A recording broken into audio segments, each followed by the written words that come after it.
Bonjour Monsieur Vandenberg, vous êtes ici sur le stand de Notre Temps TV. Est-ce que vous pouvez nous expliquer euh, qui vous êtes exactement? Exactement. Exactement. Et quelles sont vos fonctions évidemment au sein de Payot? Ah ben voilà, je suis le directeur de Payot depuis Voilà. 11 ans et même le PDG depuis un an bientôt, puisque voilà, j'ai racheté l'entreprise il y a un an. Et puis ce que je fais ici, c'est évident, Salon du Oui. Livre, Payot, il y a peut-être un rapport entre les deux. Alors on a juste derrière, depuis 10 ans, un stand jeunesse thématique. On est les premiers finalement, un des premiers à avoir dit qu'il faut être dans la thématique. Donc on a l'îlot jeunesse derrière. Et puis nous sommes aussi partenaires d'autres stands qui sont les stands du Salon du Livre, comme la place du Mois, la scène du crime et la cuisine de l'illustré. Voilà madame. Quelle est votre actualité, Monsieur Vandenberg? Alors, notre actualité, c'est une grande librairie que nous avons ouverte à Genève fin mars et inaugurée hier soir et qui vient avantageusement remplacer les deux librairies que nous avions auparavant à Champ-de-Poulet rue du Marché avec 1800 mètres carrés, plus un magasin nature et découverte, plus un café La Semeuse, et plus beaucoup de libraires et de sourires et d'accueil et de livres. Et je crois un magasin qui est très réussi. Je suis très content. Sans arrogance et sans prétention, mais quand on a des projets comme ça et qu'on a une vision finalement au départ en disant voilà, j'aimerais que ce soit comme ça, et qu'à l'arrivée, ça correspond à la vision que vous aviez, c'est une énorme satisfaction. On pourrait dire que c'est un rêve qui devient réalité. Tout à fait. Voilà. Et j'ai lu quelque part, je ne sais plus sur le Facebook de qui disait que justement... Pas sur le mien, certainement non, pas. Non, sûrement pas, non.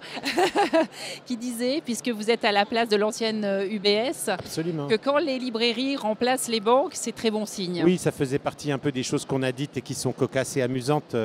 Effectivement, on nous rend une librairie succédant à une banque, ça paraît un peu original. C'est étrange à Genève, mais c'est génial. Non, mais c'est génial, puis c'est pas n'importe quelle banque.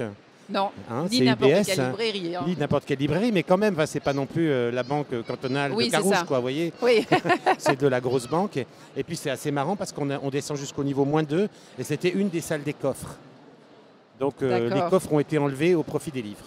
Ok. Voilà, la richesse intérieure et intellectuelle remplace la richesse financière. Mais comme c'est beau. Voilà, mais c'est l'UBS qui nous a proposé. Ah d'accord. Bien sûr.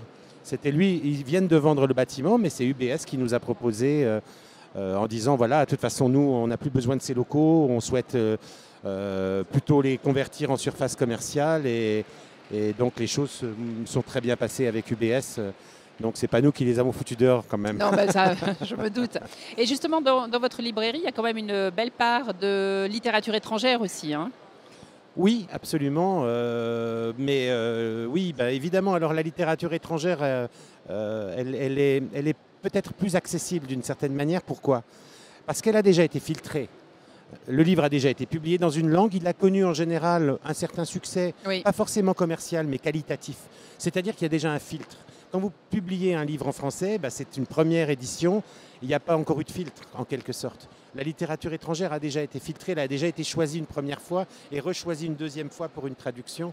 Sachant qu'en plus, traduire des livres, ça coûte cher. Donc, quand un éditeur décide de publier un livre traduit, c'est un investissement qui doit être beaucoup plus réfléchi qu'un premier roman de Monsieur Michu qui habite quelque part dans le Cantal. Dans le Cantal. De préférence. Alors maintenant, on va faire un petit entretien un petit peu plus trivial sur des questions sur vos rapports au livre, ou votre rapport au livre. Alors, quel est le livre que vous auriez rêvé d'écrire?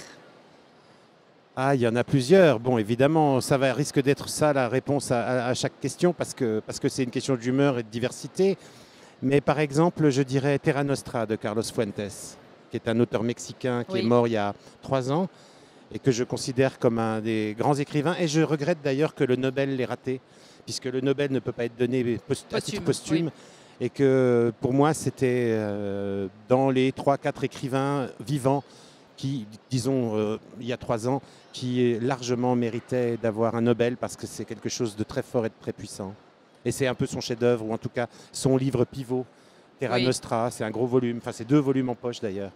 Voilà. D'accord. Quel est le livre que vous avez honte d'avoir lu? Alors là, c'est pareil, il y en a beaucoup. Mais en fait, j'ai jamais honte d'avoir lu des livres. Non, j'ai pas honte d'avoir lu. Je choisis de lire certains livres parfois pour comprendre le phénomène du succès. Oui. Voilà, mais donc c'est plus un risque, c'est plus un regard professionnel. Certains livres, je me dis, tiens, pourquoi c'est un hyperbeste? Quels sont les moteurs derrière? Est-ce que j'arrive à comprendre pourquoi ce livre, ça va de l'élégance du hérisson à Millennium en passant par, 50 nuances de gris. Dicker, par exemple. Non, ça, j'ai pas lu, je suis Non. désolé quand même. Pas. J'ai feuilleté, j'ai lu 60-80 pages. Ah, quand même. Parce que je l'ai reçu en service de presse, qui est Oui, oui, absurde, bien mais sûr, peu importe. Puis alors, mon assistante est arrivée, elle me disait, ah, j'ai envie de le lire, alors je lui ai donné. Puis elle a beaucoup aimé, elle a lu les 3. Voilà. Mais moi, je ne juge pas tellement ça. Non, j'ai pas honte d'avoir lu aucun livre, je crois pas. Parce que de toute façon, même si on n'apprend pas forcément quelque chose, ça peut pas vraiment être non plus nuisible, quoi. Vous voyez, c'est juste que se dire parfois, j'ai perdu du temps. Mais de toute façon, je ne finis plus mes livres. Ah bon? Oui, mais pendant longtemps. Et beaucoup de gens me disent, ah, mais moi, il faut que j'aille au bout et tout. Je dis, non, je crois pas. Pénac avait écrit Les droits du lecteur, vous savez. Oui. Et notamment, moi, il y a des bouquins qui me tombent des mains, ils restent par terre. Et qu'il y en a plein qui m'attendent. Alors, je ne dis pas au bout de 2 pages, mais il y a certains livres, oui, où je suis pas, voilà, c'est un peu comme si je disais, je vais voir un film, s'il ne me plaît pas, je quitte la salle. Ou si c'est un film que je regarde en DVD ou quoi, je coupe au milieu, je préfère faire autre chose que de perdre du temps. Donc, c'est pas de la honte, c'est plutôt de dire, j'ai pas forcément beaucoup de temps. Et du coup, si un truc ne me plaît pas, je laisse tomber, quoi. Je crois que le goût et le plaisir sont fondamentaux. Il ne faut pas se sentir obligé. Alors justement, ça rejoint un petit peu la prochaine question. Quel est le grand classique que vous n'avez pas pu finir? Ah il y en a. Il y a des choses que je trouve trop. Ouais, un livre, j'ai essayé 3 fois à lire Ulysse de Joyce. D'accord, oui. J'ai lu d'autres choses de Joyce, Dubliners, etc. Ouais. Ulysse, c'est porté au nu par beaucoup de gens. Oui. Je ne suis pas sûr que beaucoup aient pu réussir à le lire. Je trouve ça très dur. Je lis On des vous choses force à l'université. un peu obscures, labyrinthiques, Oui, tout à fait, etc. Mais là, j'ai pas trouvé la porte. Voilà. Alors je me dis, mais peut-être que dans 10 ans... Quelle est pour vous la meilleure adaptation cinématographique d'un livre? Oh, il y en a pas mal, mais il y en a une que j'aime beaucoup. Et puis j'y ai repensé récemment, puisque l'auteur du livre est mort. C'est Le Tambour de Günter Grass. Ah oui. Ouais. Voilà. Et je trouve ça très... Ouais, Très réussi. je trouve que c'est très très réussi. Ouais, vraiment. Et la pire adaptation? Alors là, pareil, il y a plusieurs réponses possibles, mais il y en a un qui me vient parce que je trouve qu'elle dénaturait complètement l'esprit du livre. C'était 1984. Oui. Parce que dans le livre, finalement, à la fin, le personnage, il dit « j'aime Big Brother », donc Big Brother a gagné, en fait. Oui, bien sûr, oui, c'est soumis ça. son Oui. âme. Oui. Alors que dans le film, il sort et il reste révolté. Donc il a gagné, il a gardé son libre arbitre et sa liberté. Et je trouvais qu'il crie contre Big Brother et il se fait tuer, et donc il a gagné. Big Brother n'a pas réussi à prendre son esprit. Et je trouve que Mais là, ça, il y a c'est une le propos dénaturation d'Orwell qui est complètement voilà. dénaturé et même inversé, alors que ce que montre Orwell dans le livre, c'est qu'on peut vraiment manipuler les esprits et rendre esclave d'une pensée quelqu'un qui est au départ un individu libre. Et j'ai trouvé ça très dommage de vouloir avoir une espèce de happy end Oui. où l'individu reste libre. Totalement Voilà. cinématographique, oui, très américain, quoi. Est-ce que vous êtes plutôt papier ou liseuse? Les deux, parce que je pense qu'il faut arrêter d'opposer les deux.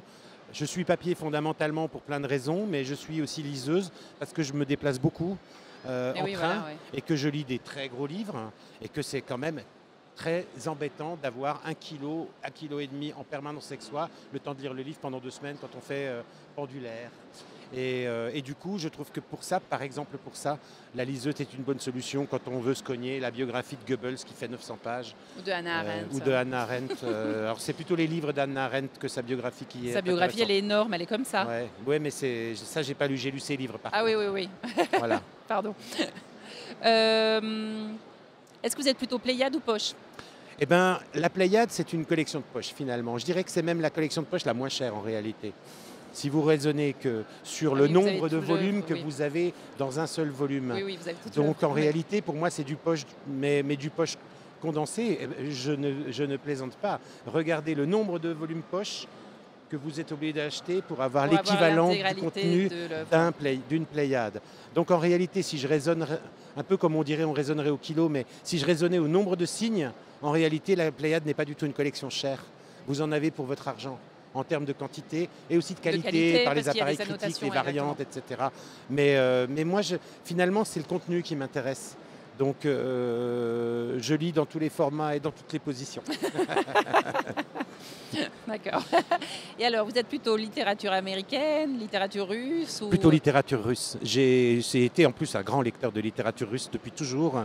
Et j'ai lu pas seulement les classiques, mais les plus connus. Mais j'ai vraiment eu une période très russe et slave, on va dire. Et d'ailleurs, quand je suis arrivé en Suisse, j'ai été très content de rencontrer Vladimir Dmitrievitch de l'Âge d'Homme, puisqu'il a été quand même le plus grand éditeur en langue française de la littérature russe.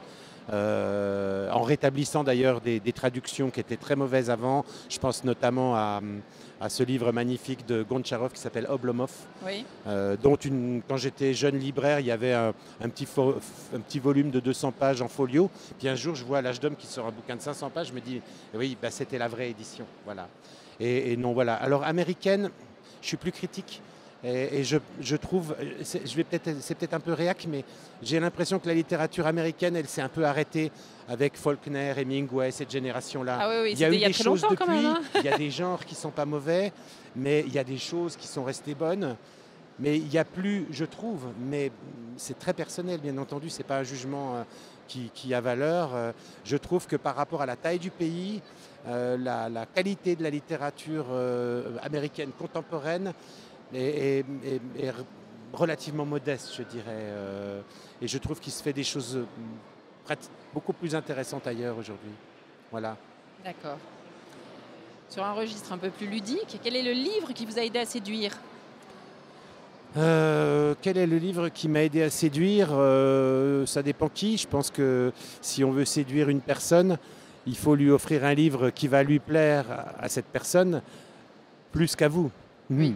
Ce principe voilà, du cadeau. Voilà. Et donc je dirais, je crois que je ne sais pas si j'ai cherché à séduire en faisant lire des livres, peut-être, mais je crois qu'il n'y a pas un livre pour ça. C'est un livre pour chaque individu. Vous savez, je défends beaucoup contre les algorithmes d'Internet et autres qui vous calculent. Oui. J'ai toujours dit que je pense que si on a un ADN génétique, on a un ADN culturel. On est tous différents aussi dans l'approche culturelle. Et je cite pour ça que moi, je peux lire San Antonio le soir et Proust le matin ou le contraire, et que ça, un algorithme ne saura pas le calculer. Voilà. Donc, et je pense que pour les lecteurs, et ça fait partie de notre métier de libraire, de savoir, vous savez, quand j'ai travaillé encore en librairie physique, j'aimais beaucoup, quand je dirigeais des librairies, me promener dans la librairie et puis je regardais un client, une cliente qui passait, qui prenait un livre, 2 livres, 3 livres. Je prenais un 4e livre et je lui disais, celui-là, il est pour vous, essayez-le. Parce que j'arrivais à me dire, là, il y a quelque chose. Oui. Vous voyez, une texture comme ça. Et je disais à la personne, vous le prenez si vous voulez. Mais en tout cas, faites-moi confiance. Et si ça ne vous plaît pas, voilà ma carte. Et je vous le reprends. Et chaque fois que les gens ont utilisé ma carte pour revenir vers moi, c'était pour me remercier de leur avoir fait découvrir quelque chose qu'ils ne connaissaient pas et qui allait bien dans leur lecture. Donc c'est voilà. Donc voilà. Donc pareil pour le livre qui vous a aidé à rompre, est-ce que ça existe ça ? Non, pas vraiment. Non, je crois. C'est-à-dire que j'offrirais à quelqu'un ? Oui, pour lui faire passer le message. Je ne sais pas, tout à l'heure j'étais à la librairie de la gare de Cornavin et puis ils ont des espèces de mugs cadeaux à offrir aux clients avec comme slogan la femme parfaite est une connasse, donc tiré du bouquin. Donc je pense que par exemple si vous offrez ça à votre femme, ça peut aider à rompre, mais c'est pas un livre, mais ça vient d'un livre. Peut-être qu'elle verra le mot parfaite. Non, je crois pas que. Non, je crois pas avoir jamais utilisé le livre comme ça, mais c'est une idée. C'est une mais idée. J'ai pas prévu de rompre. D'accord, tant mieux. Et qu'est-ce que vous allez faire ce soir ? Ça justement, ça vous regarde pas, vous voyez. Voilà. Merci beaucoup Merci. pour votre temps.